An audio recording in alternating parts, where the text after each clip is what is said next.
Nous sommes le 20 février 1962.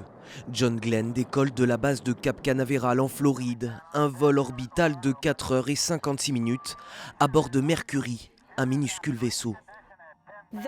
La capsule était à peine aussi grande qu'une cabine téléphonique. John Glenn disait « Vous ne montez pas vraiment dans la capsule, vous la portez ».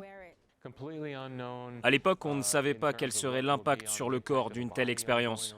Il avait un plan de vol très chargé à réaliser, avec très peu de temps pour dormir.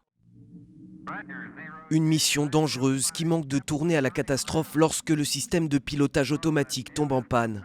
Mais John Glenn est un pilote de chasse aguerri. Il prend les commandes de la capsule et revient en héros national. Quelques années plus tôt, l'homme avait déjà réalisé le premier vol supersonique entre Los Angeles et New York. Sa popularité auprès du grand public le porte jusqu'au Sénat américain en 1974. Il y siégera durant 25 ans. Je veux juste m'arrêter un instant et revenir sur la mort de l'un de nos grands Américains, le sénateur John Glenn. Un ami, pour nombre d'entre nous, et un véritable héros américain est décédé aujourd'hui.